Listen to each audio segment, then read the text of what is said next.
Okay, so this will be a talk about slurs, and I have two main objectives. So the talk is going to be divided into two parts. In the first part, the idea is explaining the expressive meaning dimension of paradigmatic slur words in terms of a kind of stereotype semantics. And in the second part, I will try to analyze the most paradigmatic original uses of slurs, the derogatory uses, in terms of a speech act theory. So everything is a bit programmatic, so if you want to ask questions or make an objection, fine.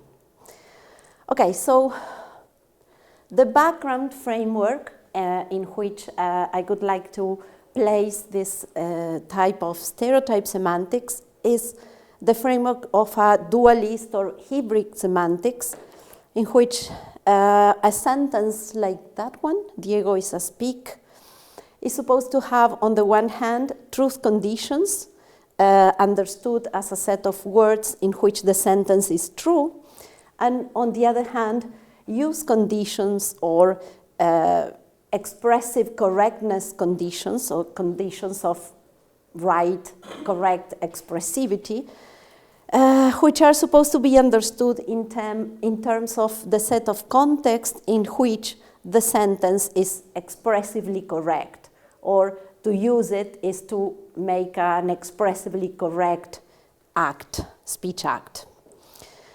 So a word such as speak, a slurred word, is supposed to have, on the one hand, a representational meaning, which is the meaning that is contributed to the truth conditions of a sentence like Diego is a speak.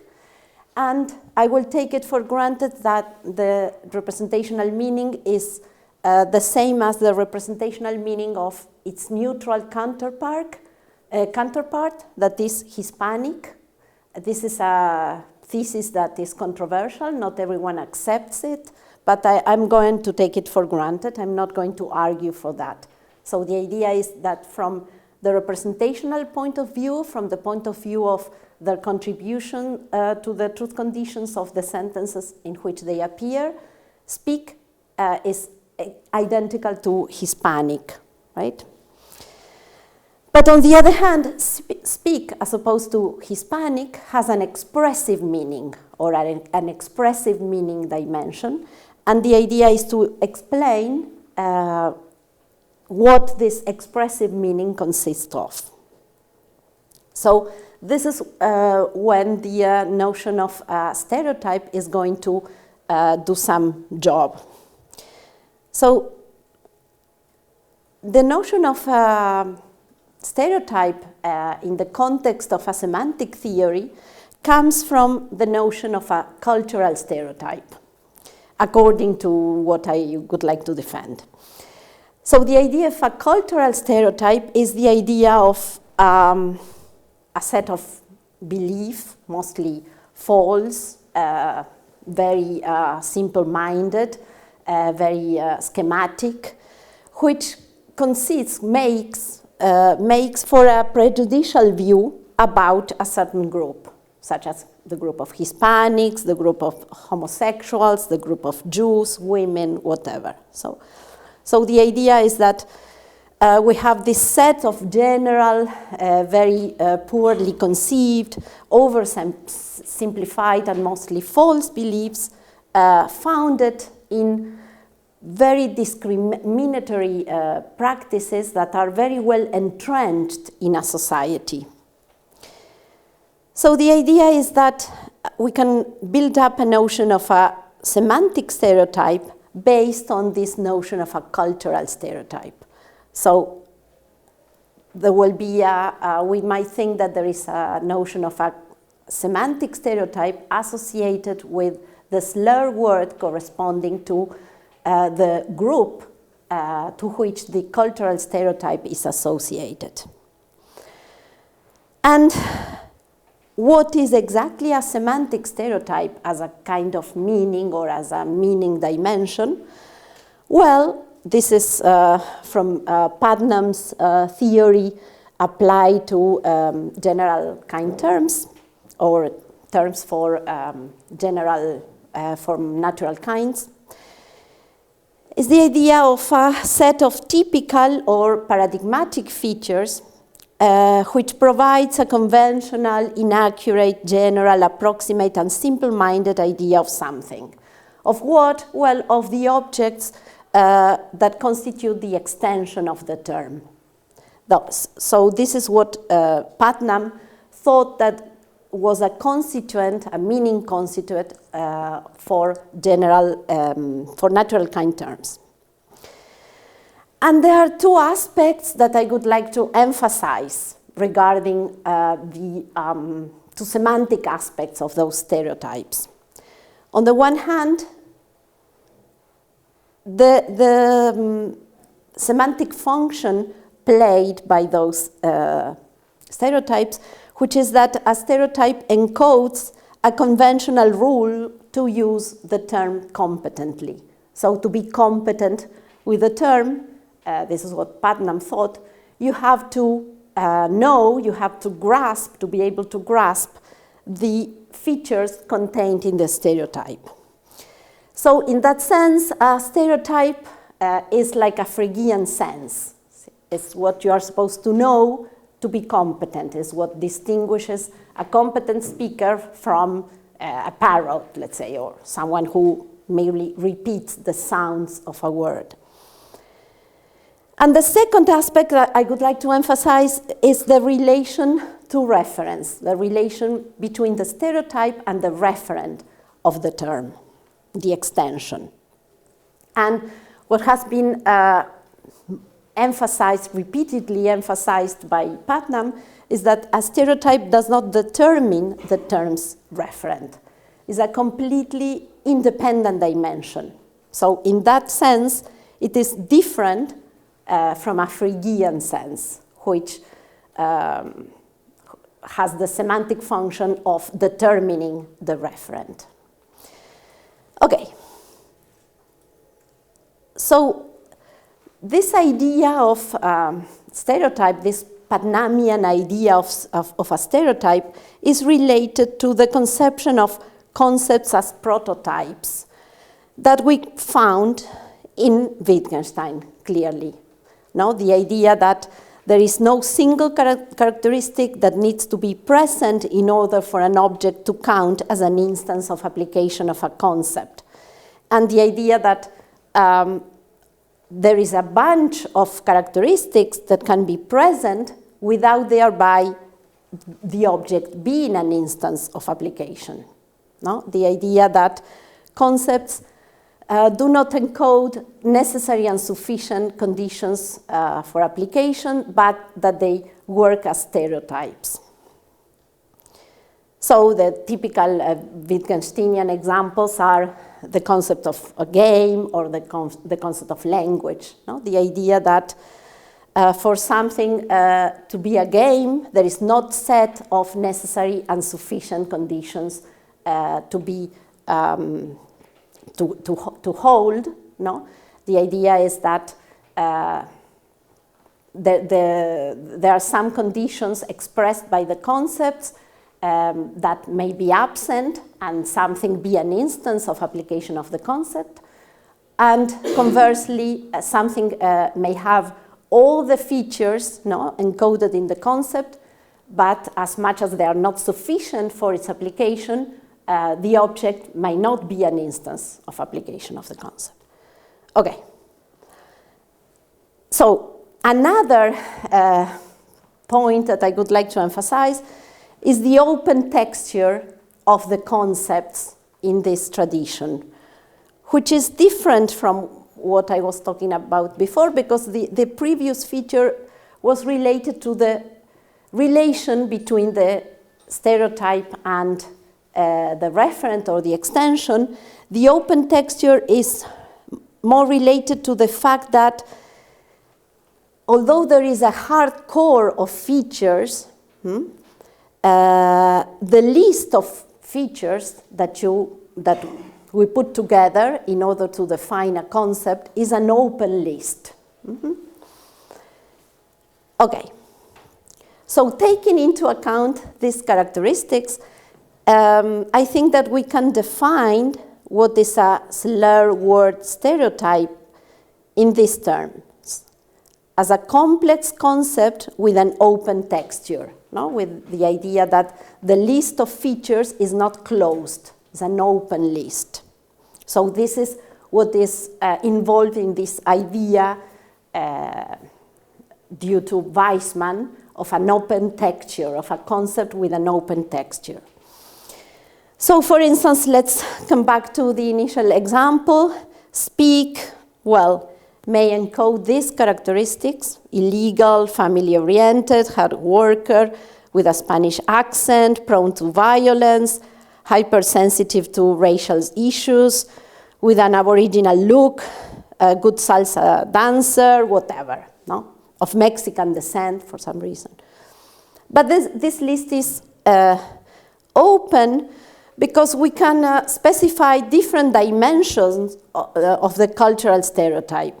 So we can take on board different dimensions and make this concept more specific, for instance. So some of those features are more general, while others may be more specific. And the idea is that this list, no, of features constitute a kind of criterion for identifying the target group. So, but this is an open textured criterion. It's not a set, again, of necessary and sufficient conditions to identify the extension. That is, for instance, in this case, the group of Hispanics. Okay, so regarding the competence, we might say that although it is probable that competent speakers grasp the core concepts of the list, it may be that some of them grasp some more peripheral features, no, not the core ones, like, I don't know, having an Aboriginal look or being a good salsa dancer. So my point is that competence requires grasping not the whole stereotype, but only a part of it. And not all competent speakers grasp, as a matter of fact, the same part, so the same set of features. And the second point I would like to emphasize is, again, the reference independence, right? So this is long, but this is exactly the point I would like to emphasize. The Hispanics who are not illegal, family-oriented, etc.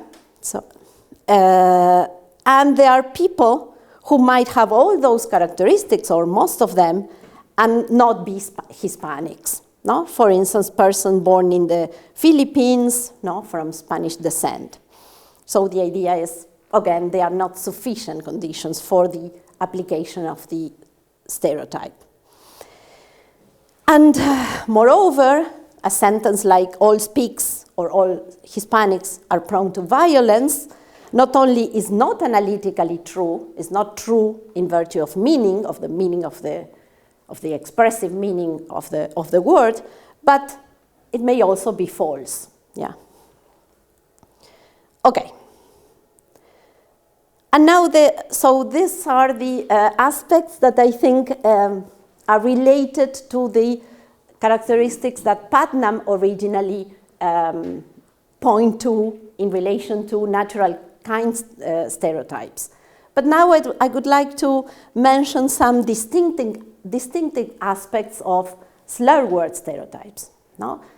Aspects in which they might be thought to be different from natural kind stereotypes.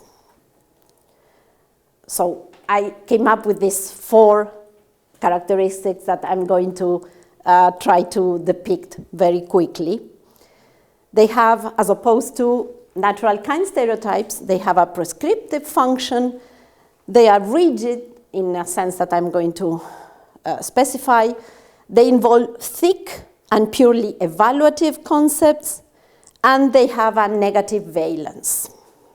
So those will be then the aspects in which slur-word stereotypes are different from natural kind stereotypes, natural kind term stereotypes. So to begin with, the prescriptive function, what I mean by this is the idea that the people in the extension of the term, in this case, let's go on with the example, Hispanics, are expected to be, for instance, hard workers, good salsa dancers, etc. Women, for instance, are expected to be maternal. So the idea is that features like those indicate how the members of the extension not just are, but how they should be from the point of view of the prejudicial perspective epitomized in the semantic stereotype. So this is what I mean by them being prescriptive and not just descriptive. They are not supposed to just to describe how those people are from that perspective, but how they should be, how they are expected to be. In that sense, they determine the expectations of the society in general, or in particular of the members of the corresponding group. And this is related to this rigidity characteristic, which is also based on the rigidity of the corresponding cultural stereotype. Now, the idea that the cultural stereotype is a bit resistant or immune to scientific revision.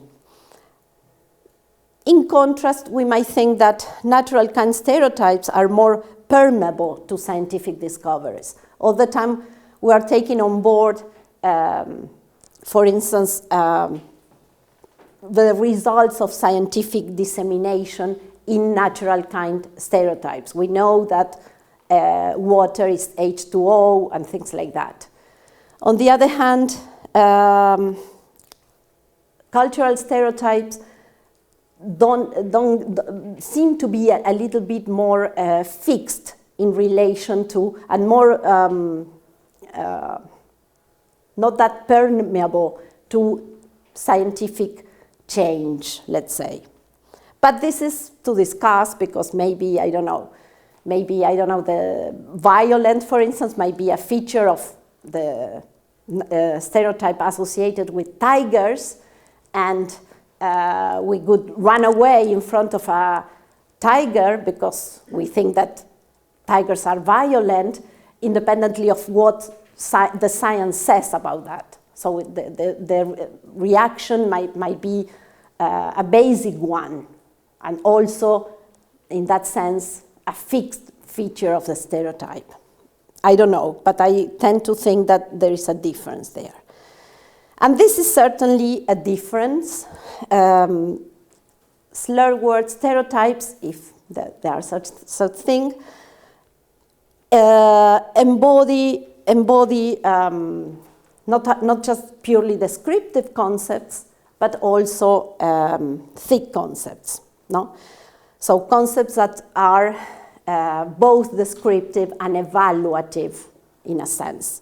So, for instance, let's take illegal, no? Which is one of the concepts constitutive of the speak stereotype. Illegal, on the one hand, applies to a person who is not allowed to live or work in a certain country, but also it encodes a negative global value.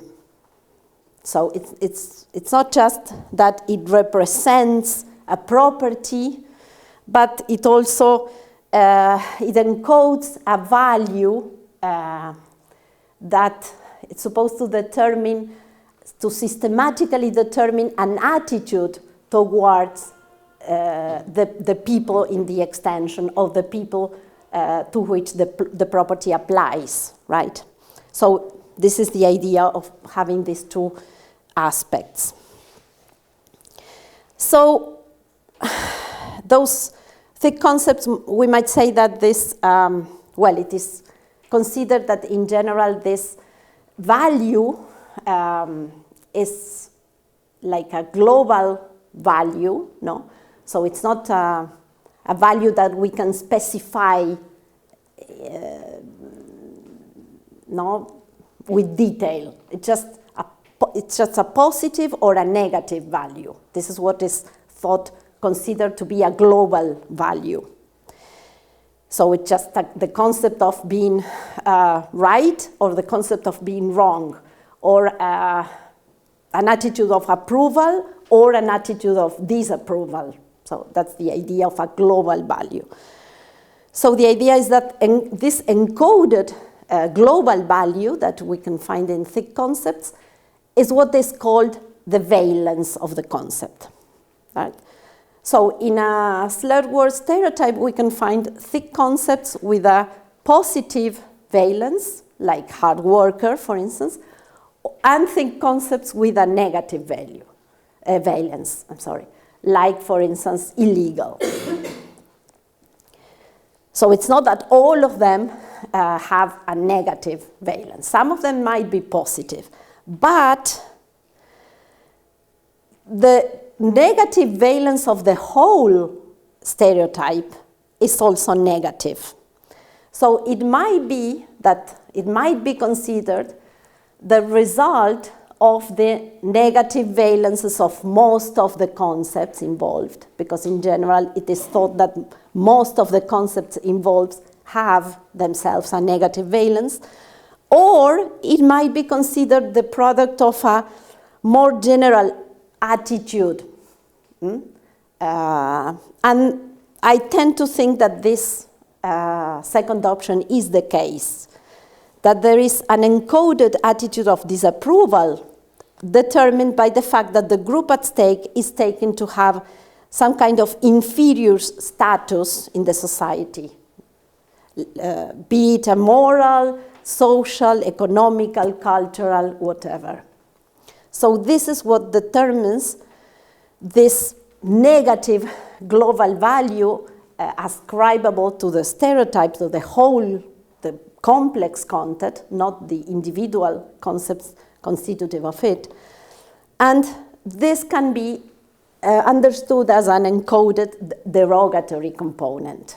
So this negative global value ascribable to the stereotype, which of course has a very strong political significance, no? Because it's like a reinforcement of those discriminatory attitudes and practices that gave rise to the cultural stereotype. Okay, so to sum up, this expressive meaning of a slur word, of this expressive dimension, might be understood as a socially determined evaluative stereotype, not a purely descriptive one, as in the case of natural kind general terms, but an evaluative one, no? Because it has a valence involved. Okay, and so now we can define the use or expressive conditions or expressive correctness conditions for sentences containing that kind of words, like Diego is a speak, in terms of the corresponding stereotype. So we might say, well, Diego is a speak is expressively correct. So not a question of being true or false, no, it's expressively correct or incorrect. This is what is at issue. If and only if it is uttered in those contexts in which a cultural stereotype associated with Hispanics, epitomizing the speak semantic stereotype, is in force. Okay, so now I would like to move on to the derogatory uses, which are clearly the most paradigmatic ones, the original ones, even if maybe not the most common ones, because there are many uses of those words which are clearly not derogatory, even if from a semantic point of view they seem to have this derogatory component related to this negative global value that is encoded, what we call the valence of the stereotype. So let's focus for a little while on those uses, So this will be not a semantic consideration, but a pragmatic consideration. We are dealing now with the pragmatic dimension of the words. So on the one hand, we might say that any use of a slur involves an endorsement of the cultural stereotype epitomized in the semantic one, but derogatory uses involve an active endorsement. What I would like to argue for is that the kind of endorsement is different in each case. The kind of endorsement of the stereotype. So, derogatory uses, to begin with, are those uses made with an actual concomitant derogatory intention. So, given that the analysis I will try to present is from the perspective of a speech act theory, I will be dealing with intentions, with the speaker's intentions. Okay. On the one hand, this is to emphasize the fact that not all uses are derogatory. No? Some uses of slurs do not involve a derogatory intention. For instance, let's focus on this sentence. That old couple of kikes living next door are adorable. They always let me use their beautiful piano. So this seems to be like a passive endorsement of the stereotype, we might say. It's a use of the slur word in which the speaker does not seem to have a clear intention of derogating the target group. So this is what I mean by not an active endorsement. There is also obviously an endorsement. The mere use of the word means that the person has a certain commitment so that he endorses the stereotype to a certain degree, but it's kind of an unreflective use. So that's what I call a passive endorsement, let's say. On the other hand, we have also uses like that. You are my nigga, said by a black kid to another black kid. So this is an example of an in-group use or appropriated use. So it's a use of the word that indicates that the word has been appropriated by the group that is the target of the slur. And we have also, this had been emphasized by some authors, uses that are part of humorous speech or banter. No, this is a quote from an article by that guy, Ted Now, which is shamelessly donating your impure pansy blood. CC blood. No? Gay blood, something like this. And this is supposed to be said by a straight person to his gay friend. So it's part of a dialogue among friends.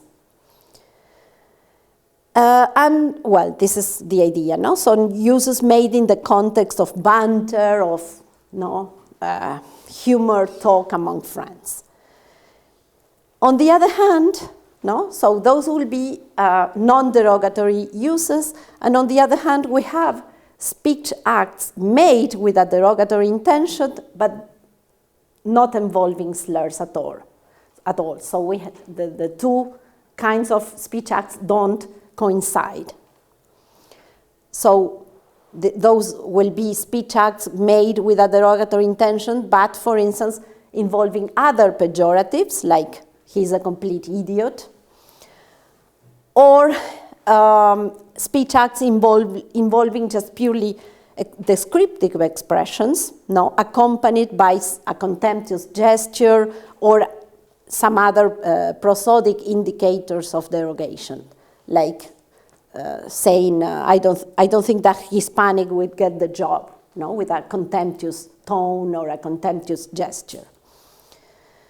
Okay, so we might say that derogatory uses of slurs are a kind of acts of insulting. So they do not coincide with the act of insulting. And I could say that we might identify those, this kind of speech acts with speech acts with a derogative illocutionary force, with a special kind of illocutionary force. So that will be the force, the illocutionary force corresponding to all the acts of insulting, so all the acts made with a derogatory intention. Within that group of acts, we have as a subgroup the group of insulting acts made by using slurs. Okay, the essential condition could be something like that, no? Given a speaker S, a sentence T containing a slurred word, and a hearer H, in uttering T, S insults H if and only if S intends that the utterance of T expresses her contempt for the group G, of which H is a member, or to which H belongs. And I would like to point out to two characteristics in favor of this thesis, of this idea. And both characteristics make it possible to relate acts of insulting to acts of warning. So they are based on an analogy with the acts of warning. And this is from Strawson, it's very well known, no? In uttering something like, I see a fire in the building next door, the speaker is supposed to be both asserting that there is a fire in a certain building and warning her addressee about a dangerous situation. So the speaker is supposed to be doing two things. Is supposed to be accomplishing two different speech acts or two acts with different illocutionary force. No? Maybe a basic act of asserting and another act which is an act of warning.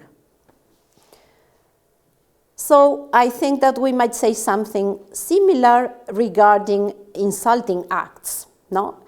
In saying something like, you are a speak, that's why I have not invited you to the party, the speaker is both asserting that her addressee is a speak and insulting her. So there are two illocutionary acts involved. Here, one basic assertive act, and another act, which is this act of insulting. Another point of analogy with warning comes from the fact that as much as in the warning case, the hearer's recognition of the speaker's intention to warn him is what puts him on his guard. In the insulting case, the hearer's recognition of the speaker's intention to express her contempt is what makes him grasp or understand that contempt. So the idea is that the act achieves its purpose by means of the hearer's recognition of the speaker's intention. So by means of a Grecian mechanism. So when a speaker uses a sentence containing a slur with a derogatory intention, so when the speaker insults her addressee, she intends to use the sentence to express her contempt. So the first element is an intention to express her contempt, what I consider the essential condition. But also, no, she intends that that intention is recognized by the hearer. So he doesn't want to hide her basic intention of expressing her contempt. And on top of that, she intends the hearer's recognition of that intention to be the reason for its accomplishment.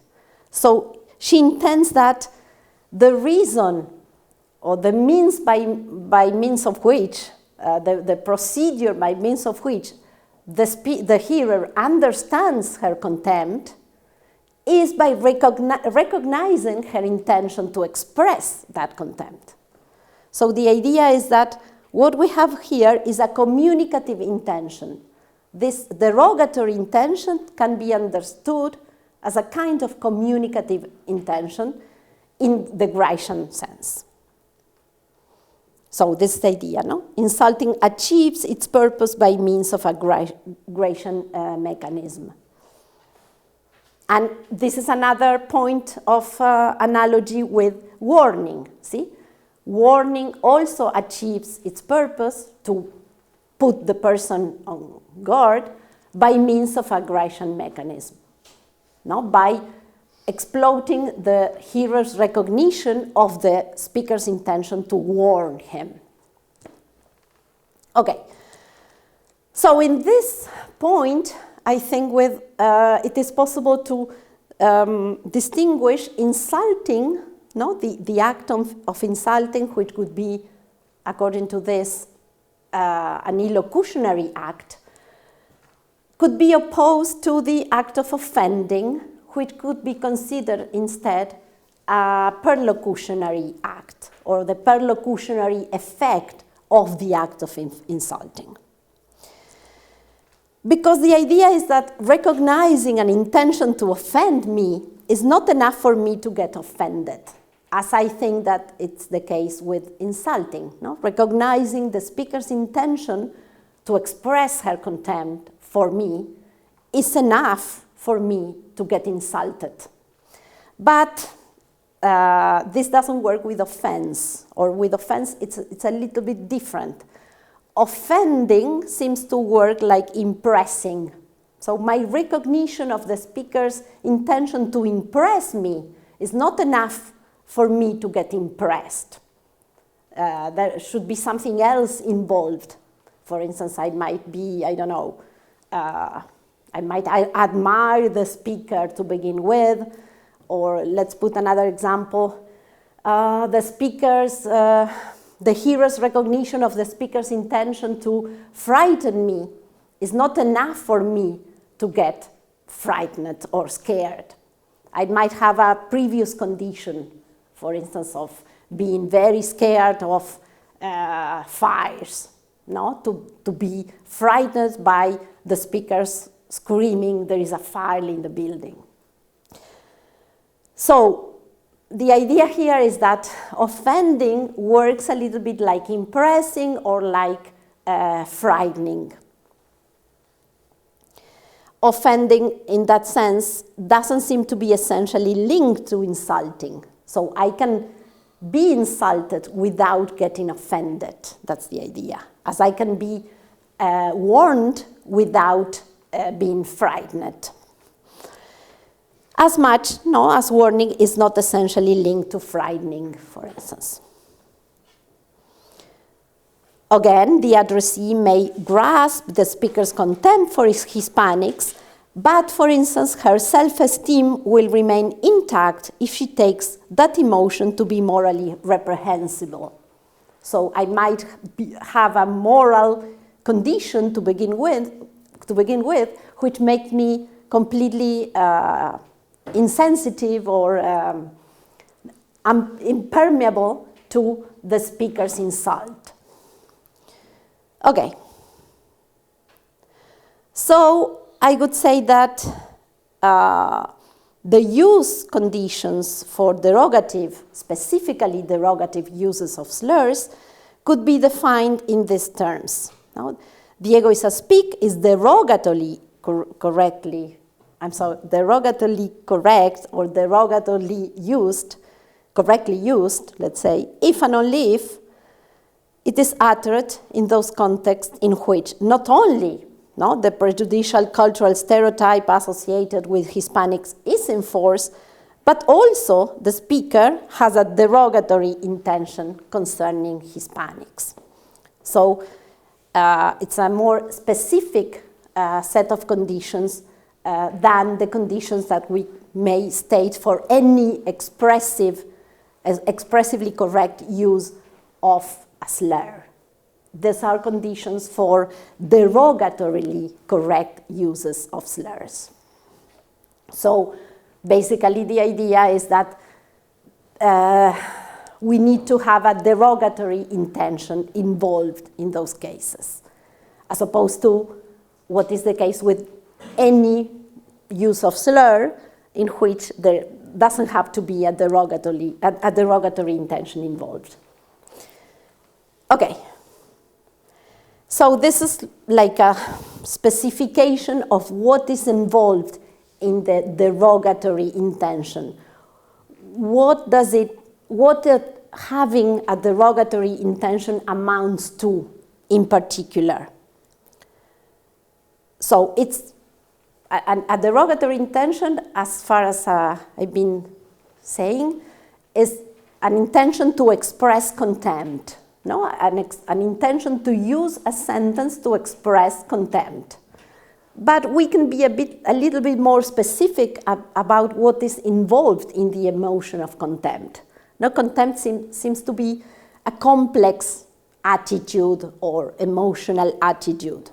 So I don't know exactly what it amounts to, but we might say that at least there might be a doxastic component, and it could be specified in these terms, no? The belief that the members of the group at stake have certain stereotypical features. So when I express contempt, I have the intention, no, to produce in the hearers the belief that I believe that the group, that is the target group of the slur, have certain typical stereotypical features. So it doesn't matter. The idea is that contempt has a doxastic component. I think, I'm not sure, but I could say so. There is also an evaluative component in the emotion, no, a kind of negative global evaluation, no? So when I express contempt, I'm not expressing not just a belief, but also an evaluation and a negative evaluation of the people, no, conforming the extension of the slur. And we can say that in expressing this negative global evaluation, I am endorsing, actively endorsement, what I have described as the negative valence encoded in the stereotype. And finally, we might think that there is also a negative feeling involved, a feeling concerning the people in the extension. So there is also a kind of sentimental component in the emotion. Okay, so I'm finishing with this. This is the last example that I would like to analyze. And I'm finishing, don't worry. So this will be some kind of special derogatory uses, which are also analyzed in the literature. Let's take, for instance, this example. A father who says to his small child, "You are a little faggot. Why have you refused to sing in front of my friends?" Well, this is very common, at least in Spanish. No? Yeah. It's super, I don't know why, but in Argentina it's super common. Pues el maricón. Not common here. Not common here. Okay, I'm sorry, so the example must look ridiculous. But yeah, to us it's very common. Mariquita. Well, I mean, See, now, but maybe 10 years ago, now it's more politically. it's horrendous, but even nowadays. Yeah.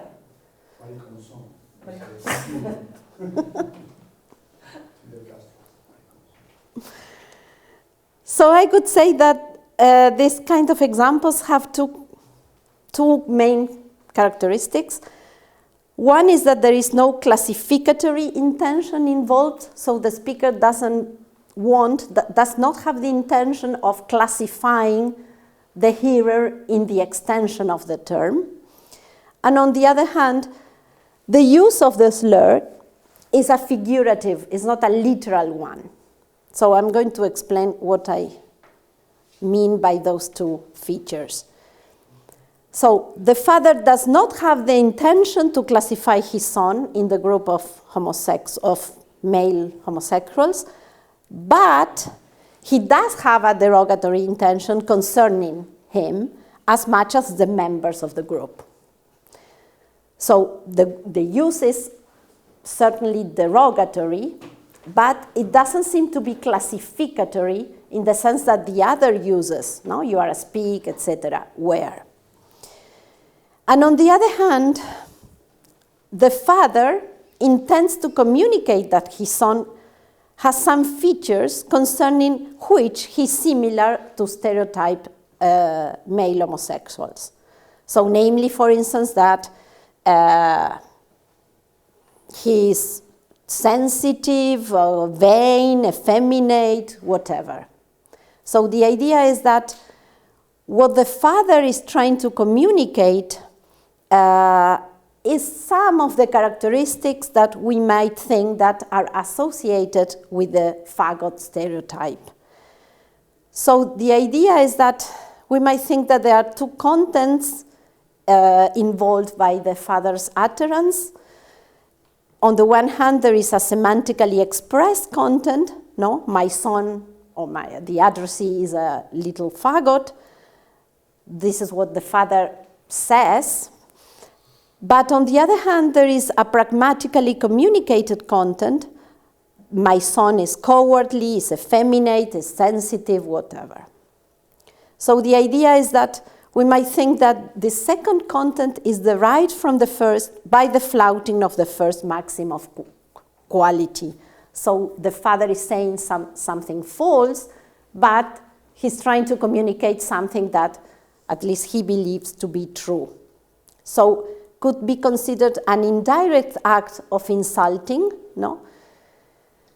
And by taking into account the different components of contempt, we might say that the father intends his son to grasp his contempt, but not by forming the second order belief that he believes him to be a stereotype male homosexual, but by forming the second order belief that he believes him to be cowardly or effeminate or whatever. Together with acknowledging he also has the intention that his son, no, not only form his second order belief. What I'm talking about second order belief, because he has the intention that his son forms the belief that he, the father, believes him to be sensitive or effeminate or whatever. So that is a second order belief. It's a belief about what his father believes about him, right? But taking into account that contempt involves not only belief, but also, an evaluation, a sentiment, a kind of feeling. So he also intends, has the intention that his son not only form a belief, but also that he grasp his evaluation, his negative evaluation, and his negative feeling concerning him and homosexuals in general. Okay, so this will be like an indirect act of insulting, because the insult takes place by means of this the right meaning that the father is trying to communicate, not by the basic meaning. So to wrap up, I've been saying in the first part that the expressive meaning of slurs is a socially determined, can be considered, a socially determined evaluative stereotype, namely a complex concept with a negative valence, constituted, we've seen, by an open list of descriptive, evaluative, and thick concepts. And in the second part, I've been trying to show or to suggest that the original derogatory uses involve a derogatory intention, namely a communicative, in the Grecian sense, intention by means of which the speaker actively endorses the corresponding stereotype. And that's it. Thank you very much for your attention.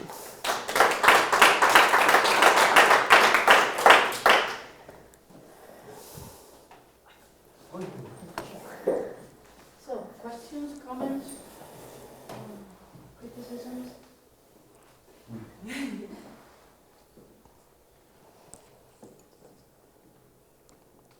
Clarifications also. Maybe it was not clear enough. Yeah, can I Yeah.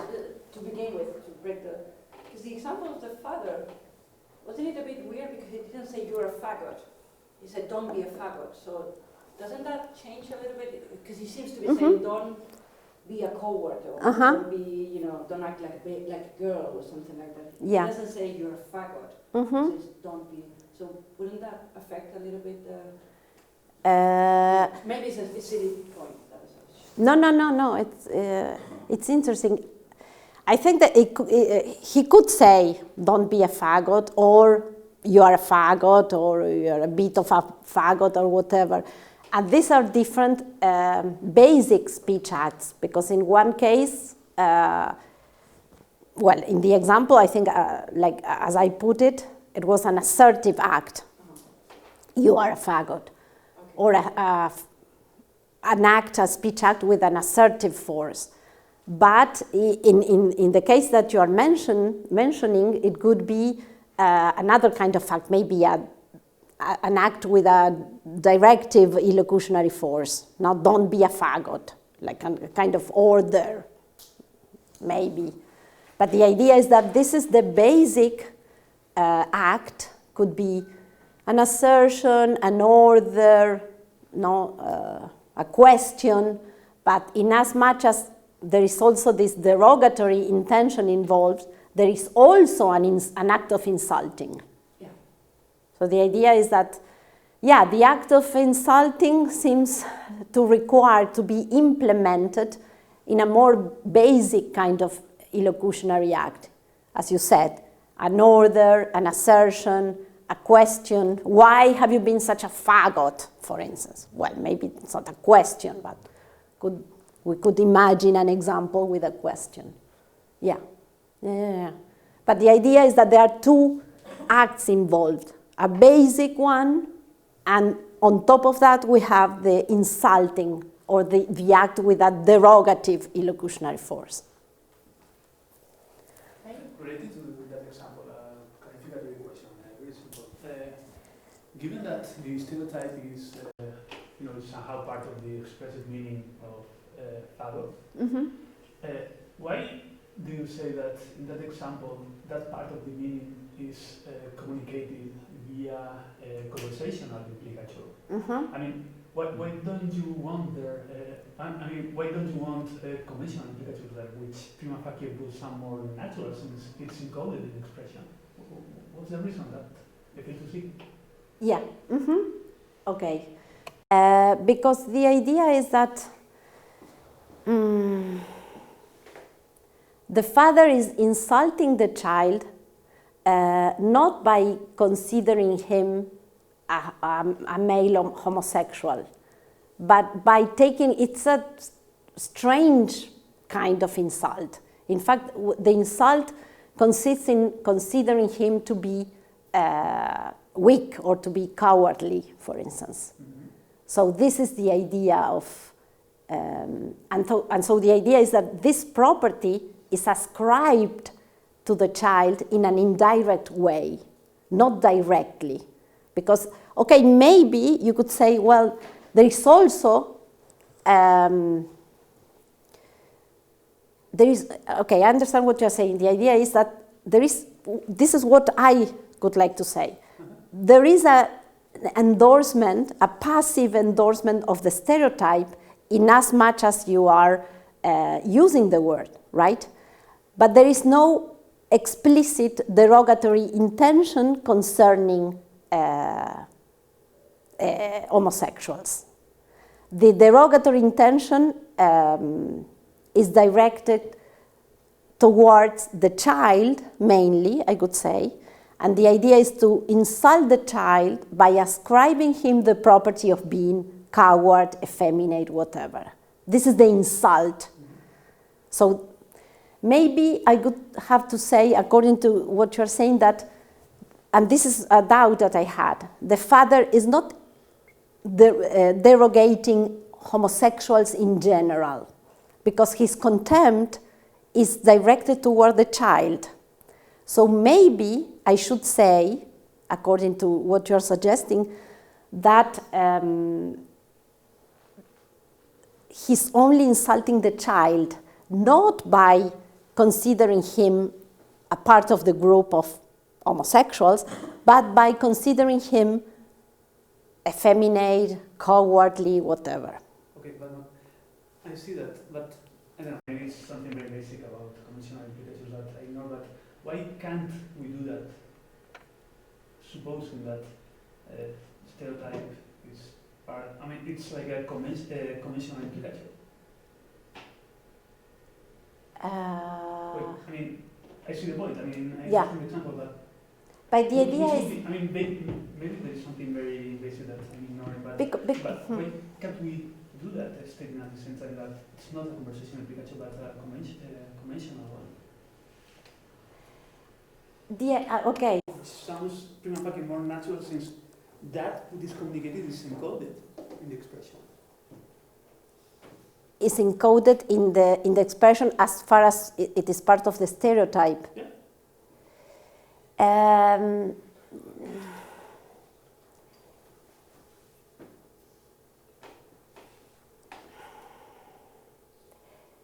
Yeah.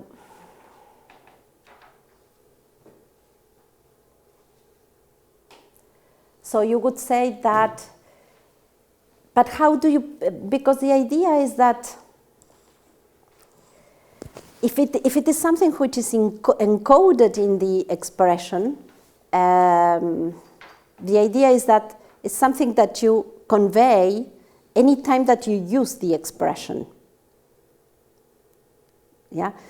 So what I'm saying is that in this particular use, you are expressing contempt for a person by considering him cowardly or so, and this is not what you say. That's why I don't think it's part of a conventional implicature. It's not what you say.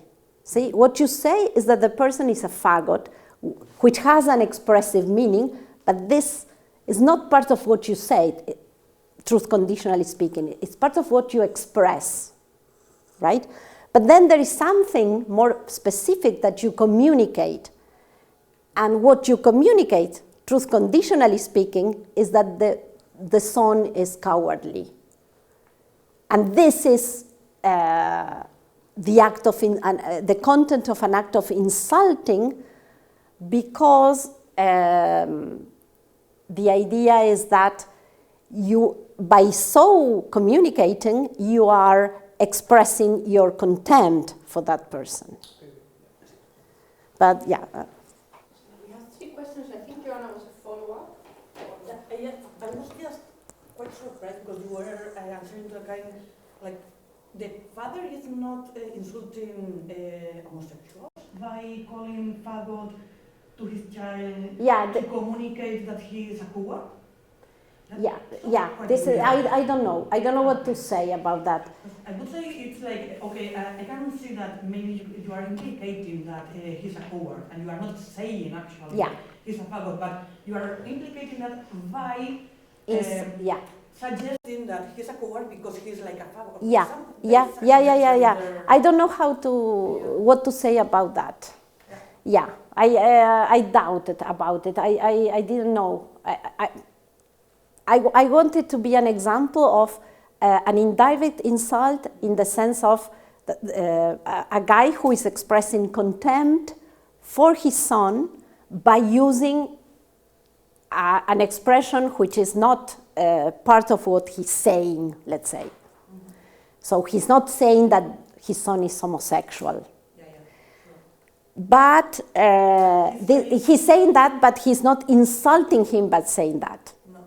But the point is, yeah, I'm not sure what to say about whether his contempt comprises just the son or the whole group of homosexuals. I don't know. I think maybe both things, because he's communicating that the son is a coward Because of that. or as homosexuals Yeah. are, or something like that. Maybe Doesn't- something yeah. lighter, but I don't know. Yeah, maybe I should say that. Yeah, this is what I say, but yeah, then, in relation to what he asked me, I thought that, I'm not sure, but yeah, maybe, yeah. I think I have to think about it, yeah. I have two questions. The first one is related to this example.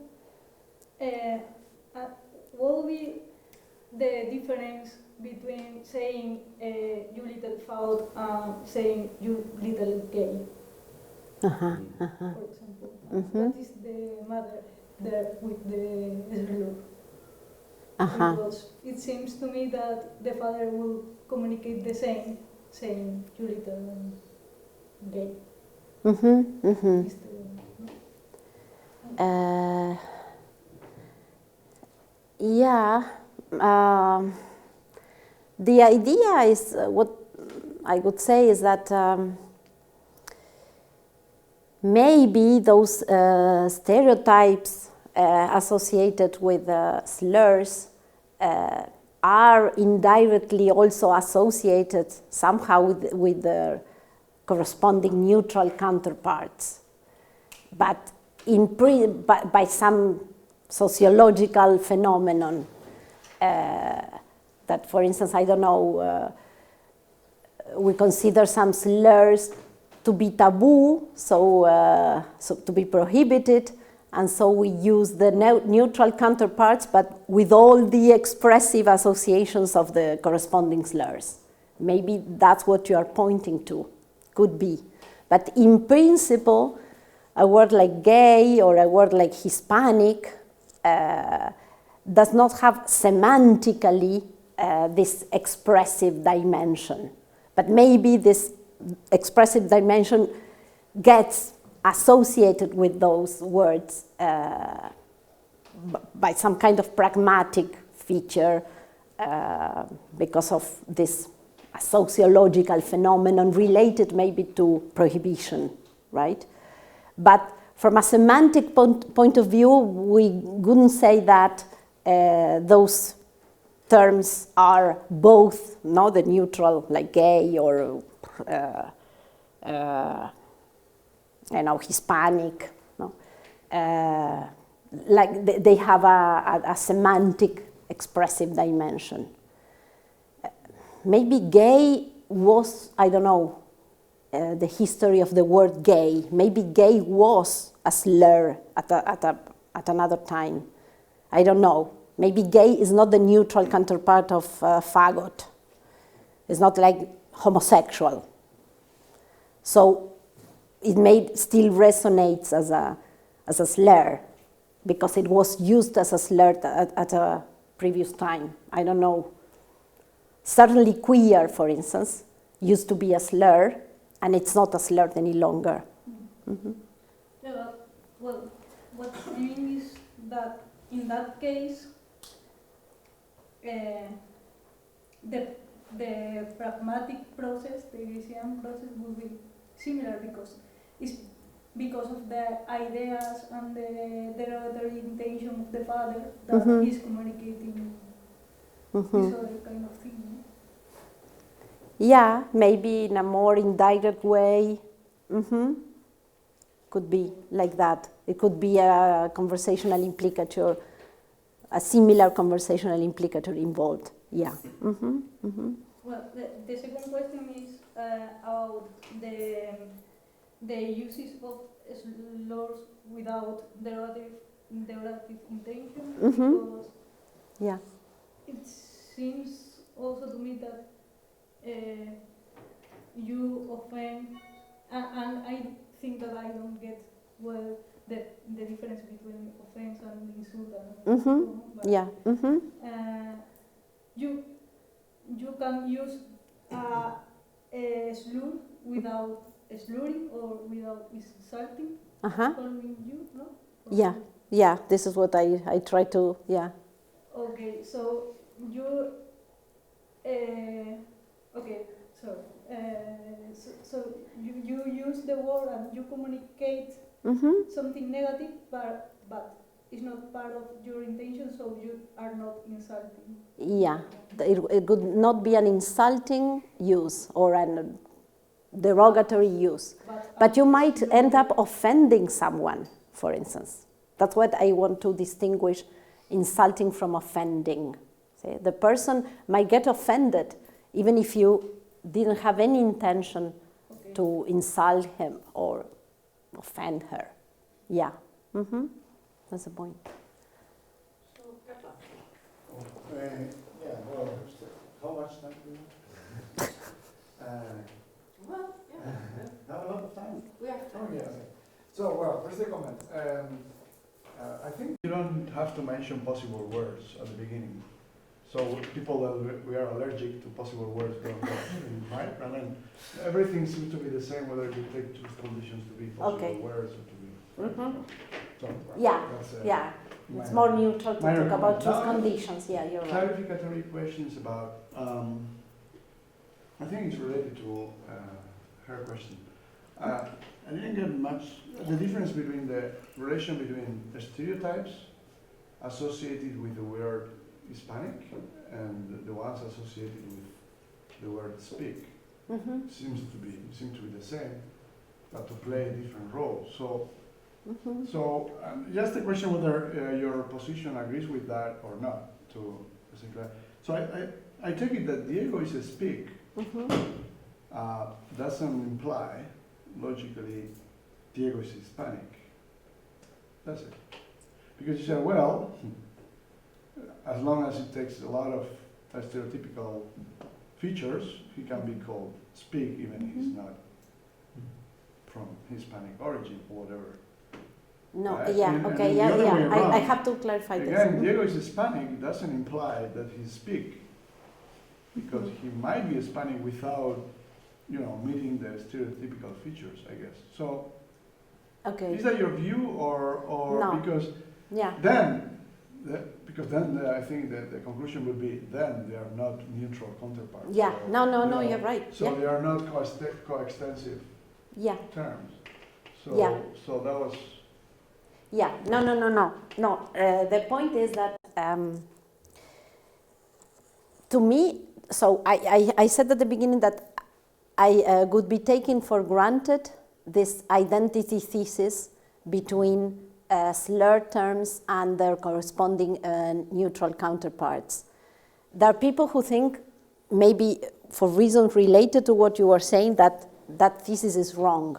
But I took that thesis for granted. So as far as I am concerned, Diego is speak, or I speak, is truth conditionally equivalent to Diego is Hispanic.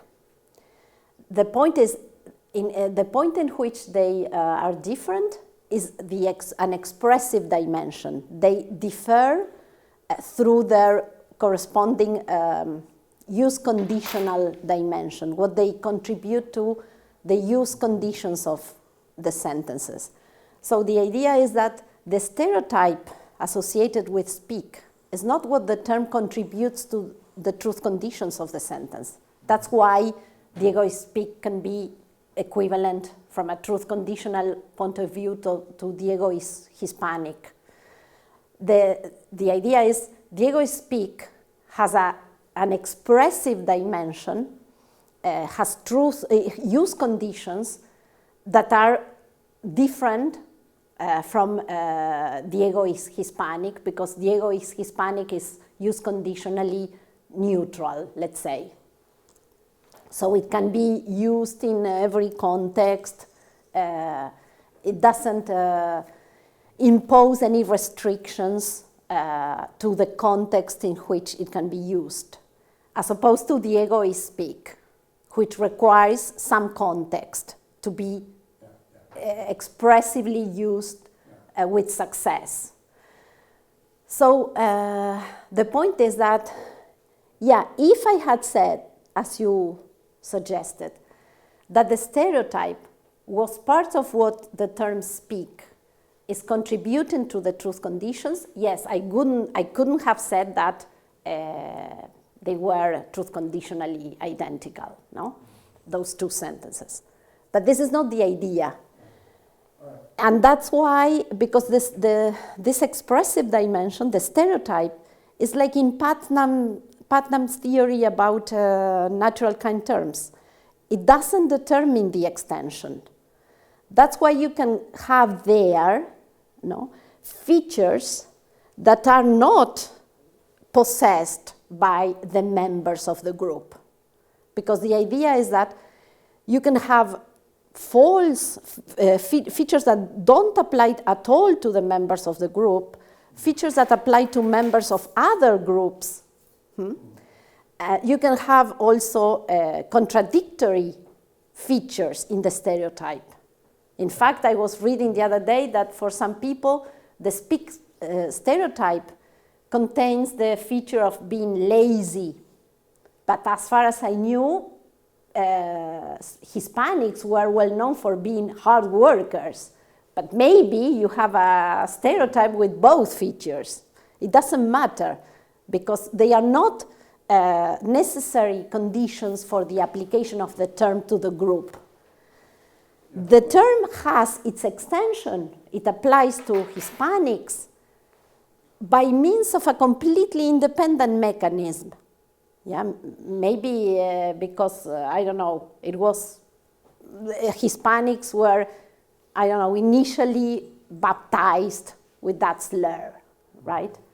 But the idea is that the stereotype doesn't affect the extension, how the extension was initially fixed, how it is preserved, how it is restricted. It's not, they are independent dimensions. But some people, as you said, take the stereotype to be what constitutes the extension. It's the property expressed, represented, no? In the sense of the property represented by the predicate. So the idea is, well, if it is the property represented by the predicate, all the members of the extension need to have that property, need to be lazy or whatever. But this is another view. This is a possible view, but it's not what I meant to say. Was pushing about, was suggesting to me this other thing.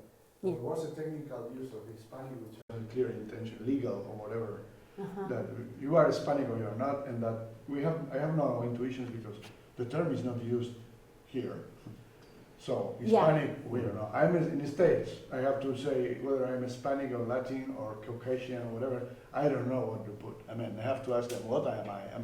Which are. But I think that you are not a they have some criteria to say no. You count as in no, America. You are not. You count as. I am a speak.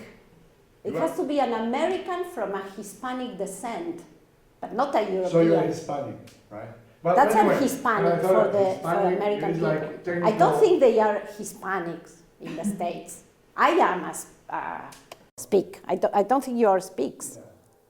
But anyway. But I don't know. All right. Then I have another question about the passive endorsement example. Oh, yeah. Because I think that relates to, Kaplan's distinction between what is linguistic and what is social practice thing. I was doubting, it's a case of what they are not competent in English because they don't know what kike means, which would be my case, for instance. With the slurs in a foreign language, you don't have intuitions, you believe, or maybe you don't know it's derogatory, so you use kikes, and so that's linguistic incompetent, or you are a racist and you don't know it because you don't have enough. We are sexist, but we don't know it until now. Recently, we are learning that a lot of our linguistic use were sexist, and so I know that the difference is difficult to.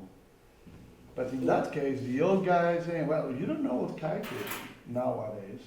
That's racist." And Because actually, it's or maybe you don't know English, And or it's even more difficult you're- with the in-group users to pass it. But anyway, that because was- it's more- There's no ignorance there, and the kids, yes. Do you have a clearer idea about, or maybe it's passive endorsement? Well, yeah, that's a good term. But I don't know if it's something having to do with language or having to do with ideology and towards ethnicities. Yeah, We met a lot of people here say Sudaka. That's not. yeah. And like, well, you've heard the term, but you're not familiar with that. You don't know that it's a derogatory use. So you are not racist. You wouldn't use it if you knew the meaning. No, what I mean is it's a very subtle, as you said, distinction between being competent with the term and using the term with the intention to express contempt for some people. So the idea is that if you know, for instance, to be competent, you need to associate the term with some sets of characteristics. I don't know, being looking some way or having some habits. But you have to be conscious of the negative global evaluation associated with the term. But the idea is that to use the term derogatorily, it takes more. It takes more than being able to associate the term with this vague set of features and to grasp that the term has a negative global evaluation encoded. You need to use it with an intention to express your contempt for some people. So the idea is that you can be competent and use it without doing it with the intention to derogate, with the intention to express contempt. So when you add this, you are using it derogatorily. The other uses are, well, as you said, it's not that you are unconscious of the meaning, the expressive meaning.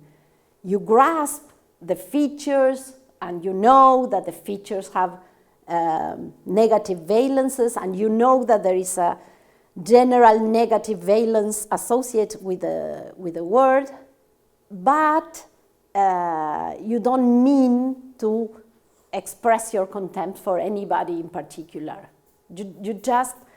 So you are a victim of the environment in which this stereotype is enforced, and I think there is a level of moral corruption because you are supposed to know what words carry those moral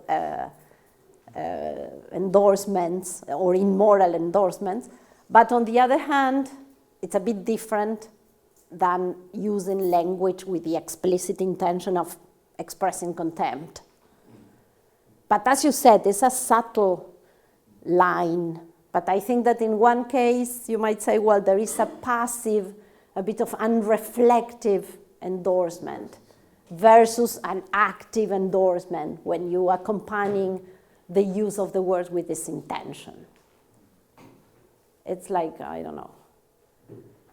Yes,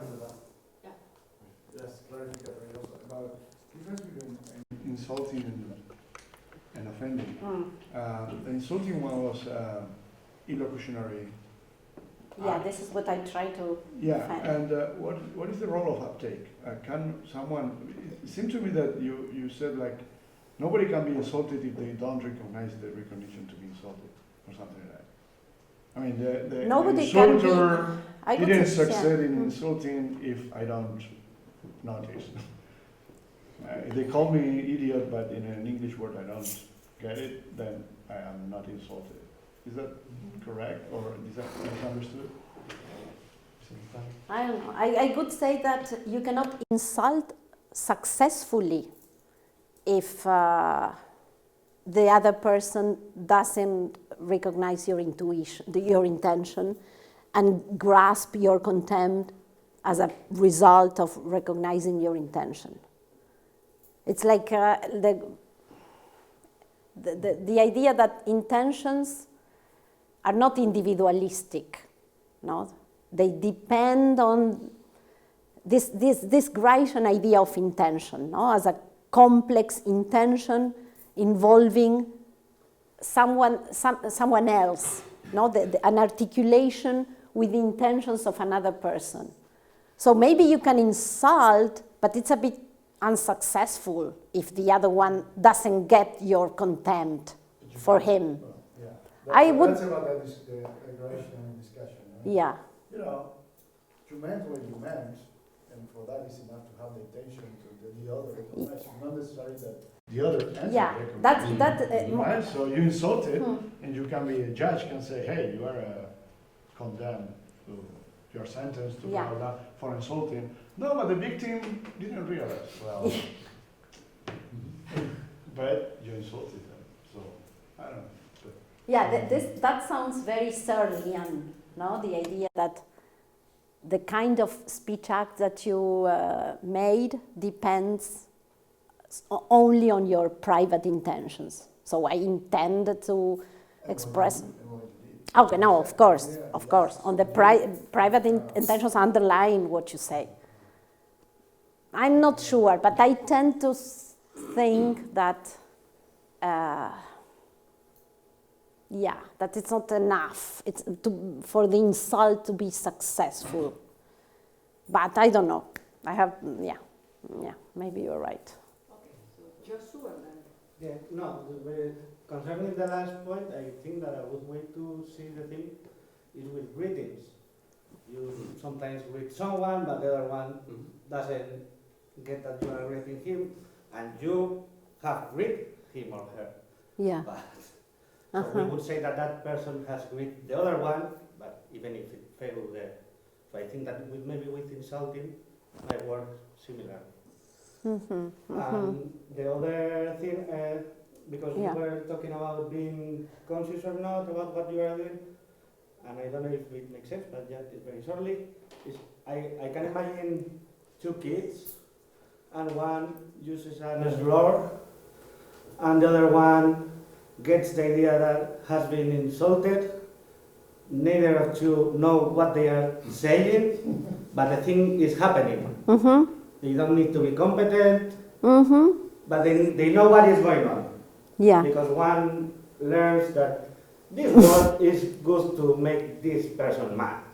So I want to use it, even I don't know what it means. Yeah. And the other is like, this word is meant to make me mad. So so the conditions there may illuminate something, I don't know. Yeah. Because I didn't thought about it. Yeah, that's good. That's why I say that insulting with slurs, by using slurs, is a subkind of acts with a derogative force. You can insult or make an act with a derogative force without using slurs. Maybe using purely descriptive language, but the idea is that in that case, the recognition of your intention to express your contempt wouldn't be associated to the understanding of a particular expression, but it could be, for instance, related to the fact that you are recognizing the intention by means of interpreting a certain tone of voice, a certain gesture, or whatever. So it couldn't be a semantic path, no? Involving understanding an expressive component of a particular word that the speaker is using. It could be just a pragmatic ability, no, to decipher contempt or an intention to express contempt by means of interpreting a gesture or whatever. Or even by using, as you said, I don't know, maybe some invented word with an insultive tone of voice. No, but maybe they are using an actual. Maybe, yeah. They don't know. Yeah, that's right. Yeah. That's a special kind of use, no? Because Yeah. Yeah, yeah, but it's interesting. Yeah. Okay, so yeah, we have to finish. Yeah. Thank you very much. Oh, thank you. Thank you.